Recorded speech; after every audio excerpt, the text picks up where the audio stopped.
Welcome to Virtual Learning Network.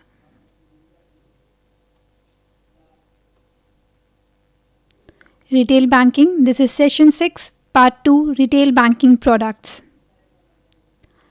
Topics to be covered include deposits, term deposits, recurring deposits, settlement of dues in deceased deposits account, redressal of complaints and grievances, loan and advances, which will include loans, cash credit, overdraft, and discounting of bills.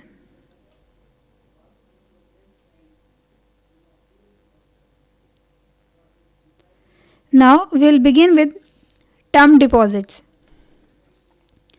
Term deposits can be opened by individuals, partnership firms, private and public limited companies, Hindu undivided families, that is HUF, specified associates, societies, trustees, trust, etc.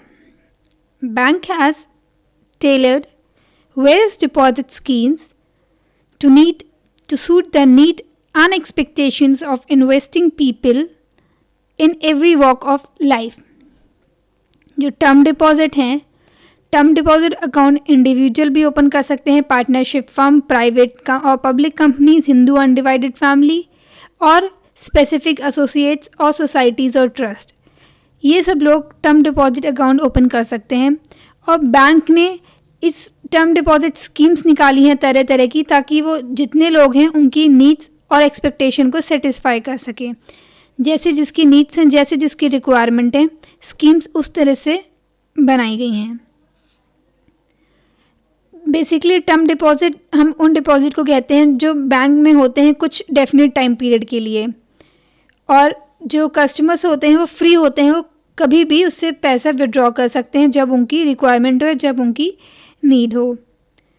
Bank accept करती है term deposit कम से कम minimum period के लिए 7 days के लिए and a maximum for 10 years, कम से कम 7 दिन के लिए और ज़्यादा से ज़्यादा 10 साल के लिए.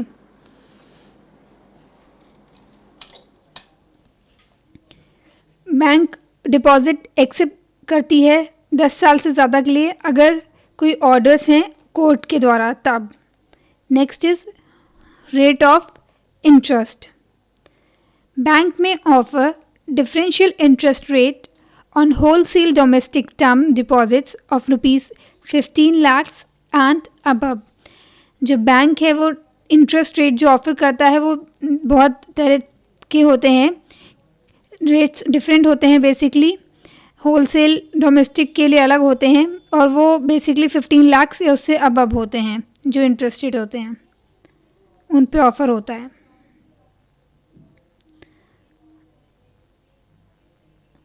Next is recurring deposit.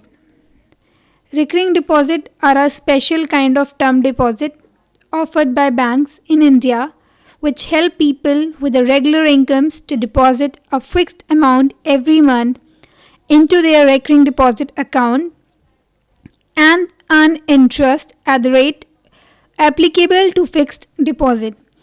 Recurring deposit basically एक special टाइप होता है टर्म डिपॉजिट का जो बैंक ऑफ़र करती हैं, स्पेशली इंडिया में. जो लोग होते हैं जिनकी रेगुलर इनकम होती है, जिनकी फ़िक्स्ड इनकम होती हैं, बेसिकली वो ये अकाउंट ओपन करते हैं. इसमें फ़िक्स्ड अमाउंट वो हर मंथ डिपॉजिट करते हैं और उसमें कुछ रेट ऑफ इंटरेस्ट अवेल करते हैं.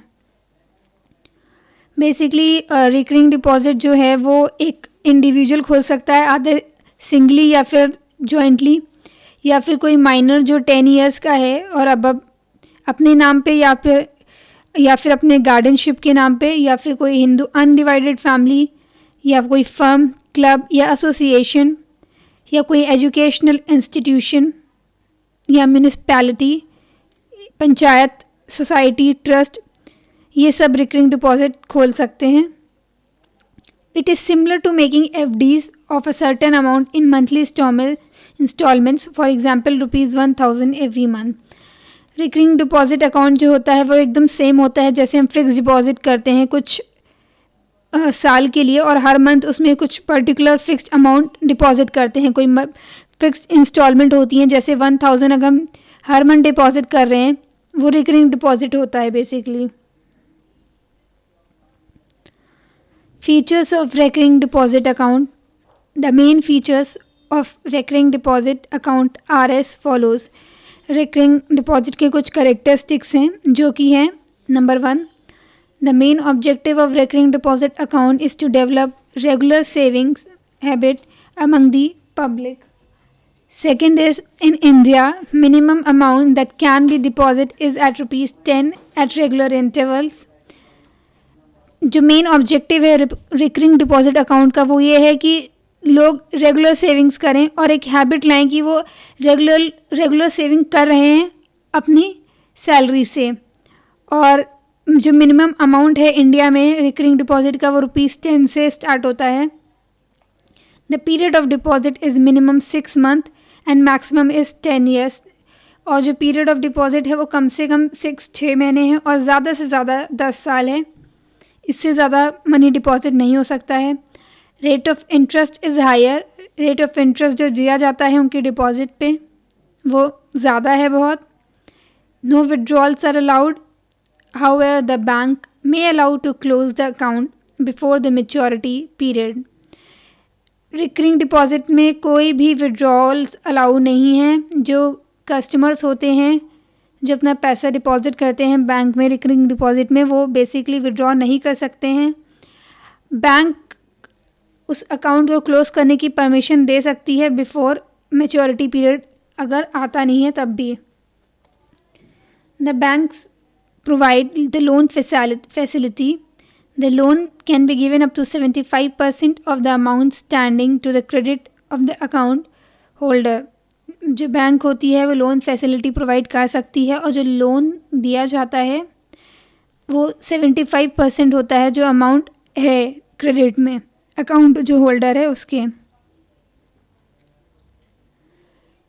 बैंक्स कुछ एडवांसेस, लोन ये सब देती हैं रिकरिंग डिपॉजिट के अगेंस्ट में। अगर कोई पेमेंट है वो इरेगुलर हो रही है या डिसकंटिन्यूड है, तब इन्वेस्टर को चाहिए कि वो जो बैंक की गाइडलाइंस है उसको प्रॉपर्ली पढ़े और फिर रिकरिंग डिपॉजिट ओपन करें।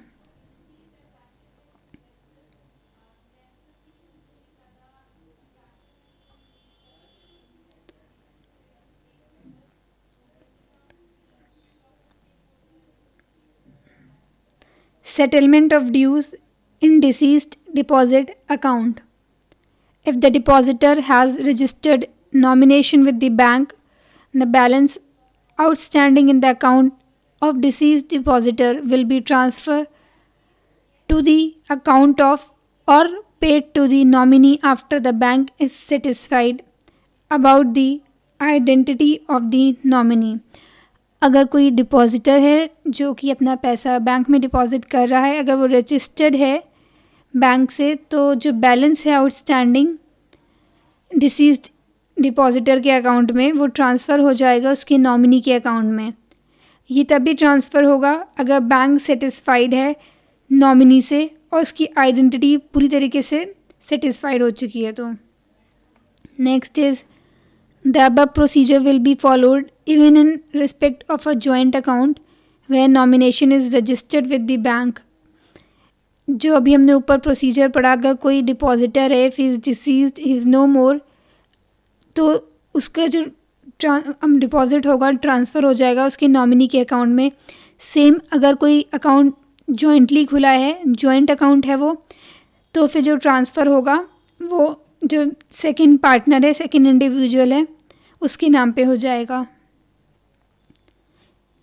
इन a joint deposit account where one of the joint account holders passes away, the bank is required to make payment jointly to the legal heirs of the deceased person and the surviving depositor।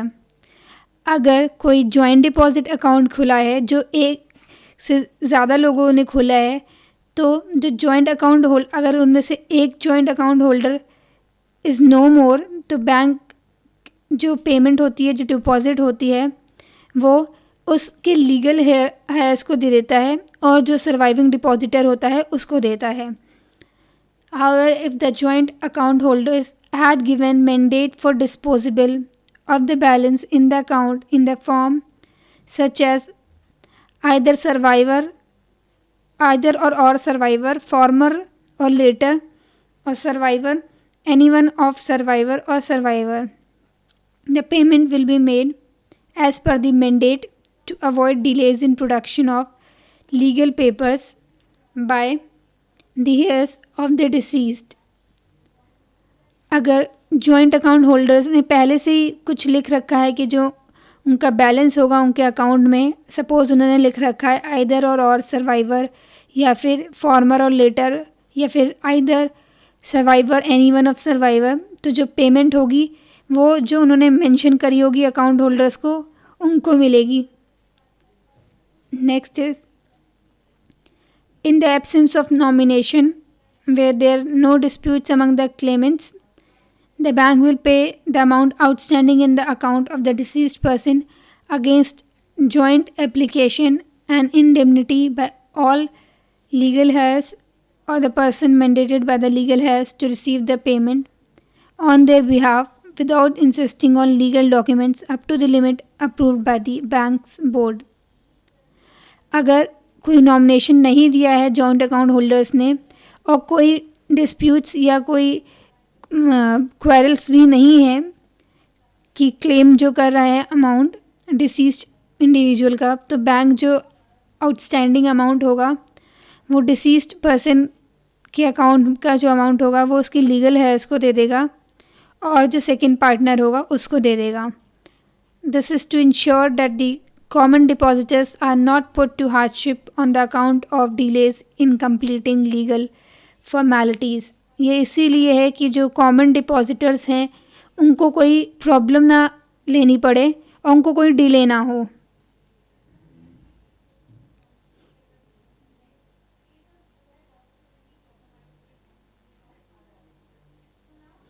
Next is redressal of complaints and grievances. Depositors having any complaint or grievance with regard to services rendered by the bank have a right to approach the authority designated by the bank for handling customer complaint grievances. जो depositors हैं जो bank में पैसा deposit कर रहे हैं, अगर उनकी कोई शिकायत है बैंक की सर्विसेज से रिलेटेड तो वो बैंक की अथॉरिटी को बता सकते हैं. अपनी जो भी शिकायतें हैं, जो भी उनकी कंप्लेंट है, उनसे उनको जाके बता सकते हैं. Next is the details of the internal setup for redressal of complaints and grievances will be displayed in the branch premises. जो डिटेल होंगी कंप्लेंट्स की, शिकायतों की और ग्रीवेंसेस, वो बैंक प्रीमाइसेस में डिस्प्ले की जाएंगी. The branch officials shall provide all required information regarding procedure for lodging the complaint. जो ब्रांच के ऑफिशियल्स होंगे वो सारी इंफॉर्मेशन बताएंगे कि किस तरह जो डिपॉजिटर्स हैं उनको अपनी कंप्लेन फाइल करनी है, अपनी शिकायत दर्ज करवानी है. In case the depositor does not get response from the bank within 1 month from the date of complaint, or he is not satisfied with the response received from the bank, he has a right to approach the bank ombudsman appointed by the Reserve Bank of India. अगर जो depositor है जिसने bank में अपने पैसे deposit किए हैं उसने अपनी कंप्लेन जो फाइल करी है, अगर उसको कोई रिस्पॉन्स नहीं मिल रहा उस बैंक से 1 महीने के अंदर तक जब उसने कंप्लेन फाइल करी है, और या फिर अगर वो सेटिस्फाइड नहीं है उनके रिस्पॉन्स, बैंक के रिस्पॉन्स से, तो उसके पास राइट है कि वो बैंकिंग ओम्बुड्समैन से कॉन्टैक्ट करे और अपनी प्रॉब्लम को प्रेजेंट करे. बैंकिंग ओम्बुड्समैन बेसिकली अपॉइंट होते हैं रिजर्व बैंक ऑफ इंडिया से. Next is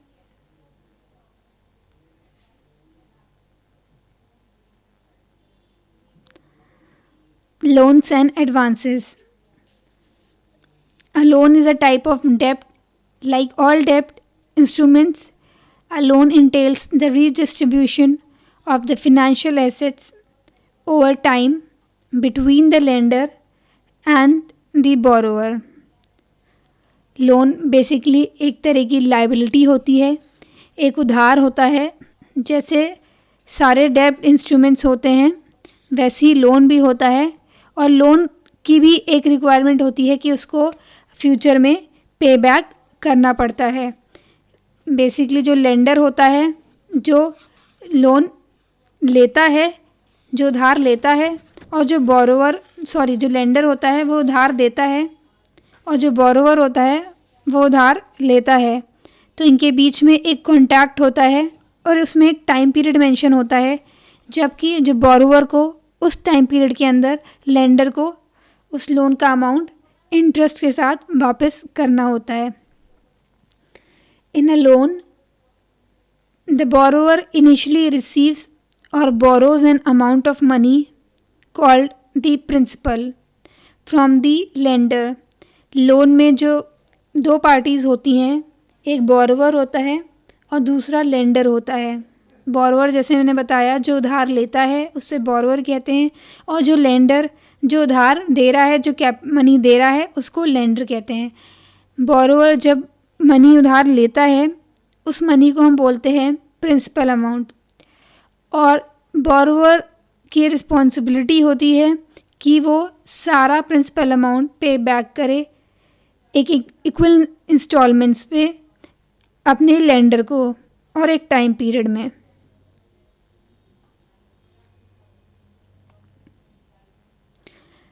typically the money is paid back in regular instalments or partial repayments in an annuity. Each instalment is the same amount. Typically क्या होता है, जो money होता है जो बोरोवर बोरो करता है लेंडर से, वो पे बैक होता है रेगुलर इंस्टॉलमेंट्स पे. इक्वल अमाउंट की इंस्टॉलमेंट्स होती हैं जिसमें वो प्रिंसिपल अमाउंट को पे बैक करता है, और बेसिकली रेगुलर इंस्टॉलमेंट को हम एन्युटी बोलते हैं. Types of loan. First is demand loan. Demand loan is a loan which is repayable on demand by the bank. Basically जो ये होता है, ये रिपेबल होता है एक शॉर्ट नोटिस पे. पूरा जितना अमाउंट होता है लोन का वो बढ़ जाता है एक ही टाइम में, और जो बोरोवर होता है उसको उस पर इंटरेस्ट देना होता है. बोरोवर डिमांड लोन पे या तो उसको वापस कर सकता है, रीपे कर सकता है, एक लमसम पेमेंट करके एक बार में ही उसको रीपे कर सकता है, या फिर उसको इंस्टॉलमेंट्स में पे कर सकता है, जो भी बैंक से डिसाइडेड है. Demand loans are short term loans that are typical in that they do not have fixed dates for repayment and carrying a float interest rate which varies according to the prime rate. Demand loan short term loans होते हैं और इनकी कोई fix date नहीं होती है repayment की, और ना ही इनका कोई फ़िक्स रेट ऑफ इंटरेस्ट होता है. इनका इंटरेस्ट रेट भी फ्लक्चुएट करता है. They can be called for repayment by the lending institution at any time. और इनकी रीपेमेंट कभी भी हो सकती है, जब भी बैंक ऑर्डर कर दें इनको रीपेमेंट करनी होती है. जो भी टाइम डिसाइड करेगी उस टाइम पीरियड में इनको रीपेमेंट करनी होती है.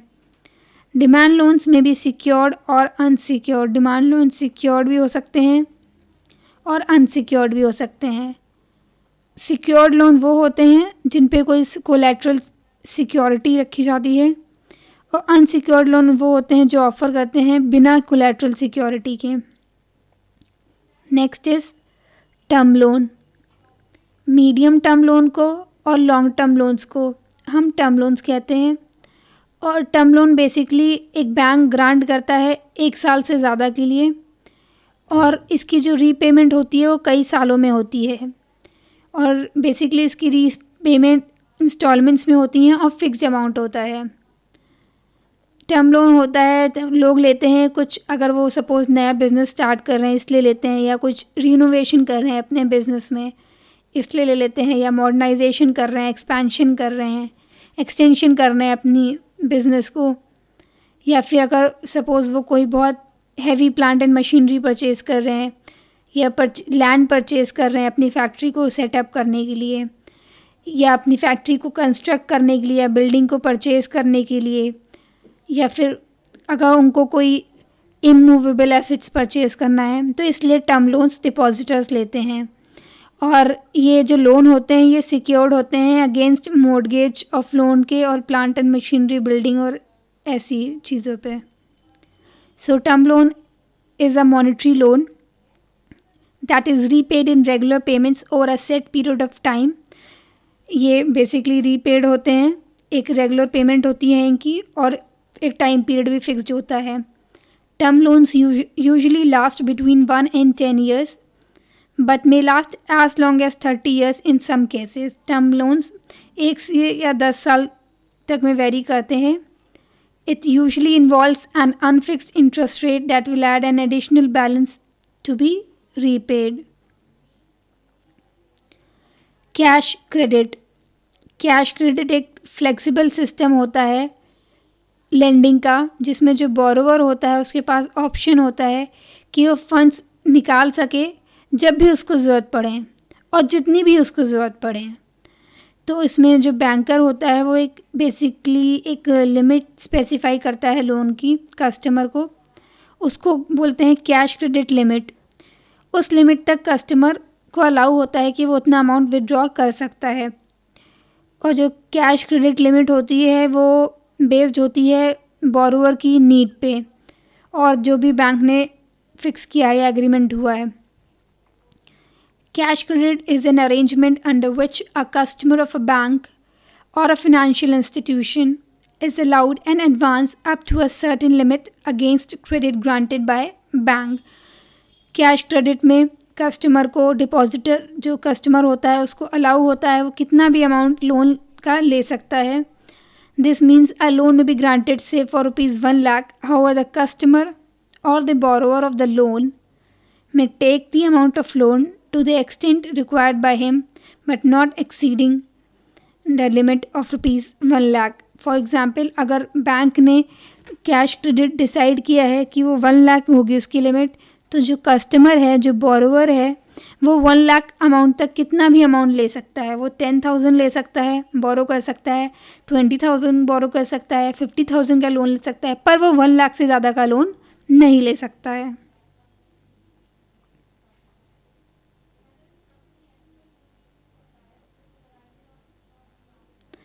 ओवरड्राफ्ट। ओवरड्राफ्ट भी एक तरीका है जो बैंक जिससे मनी लेंड करती है अपने कस्टमर को। Overdraft occurs when money is withdrawn from a bank account and the available balance goes below zero.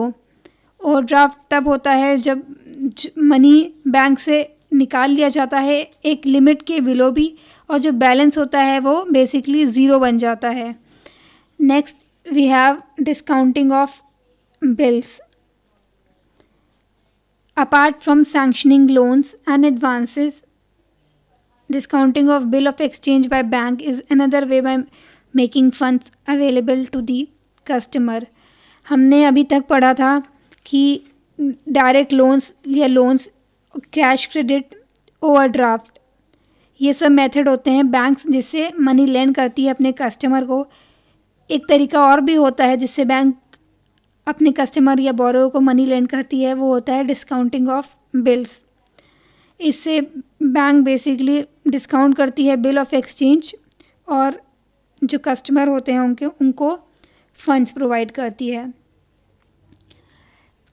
Overdraft, discounting of bills, loans और कैश क्रेडिट, ये सभी तरीके होते हैं जो बैंकर फॉलो करती हैं अपने बोरोवर को फंड्स प्रोवाइड करने में। बैंक एक बहुत ही अच्छी परसेंटेज अपनी फंड्स में लगा सकती है ताकि वो डिस्काउंट कर सके बिल ऑफ एक्सचेंज। ये जो बिल होते हैं पेबल होते हैं डिमांड पर या फिर एक गिवन पीरियड ऑफ टाइम पर। अगर बिल डिस्काउंट हो रहा है तो बैंक अमाउंट वो कस्टमर को देती है एडवांस में, जैसे कि बिफोर द ड्यू डेट वो दे सकती है। बैंक बेसिकली चार्ज करती है डिस्काउंट बिल पर और एक स्पेसिफाइड रेट पर। जो बिल डिस्काउंट होता है वो रिटेन हो जाता है बैंक के पास जब तक उसकी ड्यू डेट नहीं आती है, और फिर वो प्रेजेंट होता है ड्रॉई को एक मेचोरिटी डेट पे।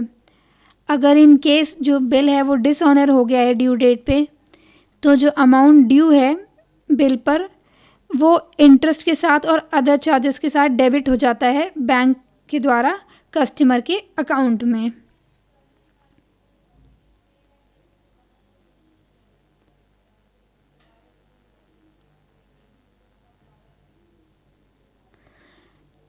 Now we have certain questions. Do it yourself. First is explain settlement of dues in deceased deposit account. Second is how many types of loan and advances does a bank offer? That's all for this session. Thank you.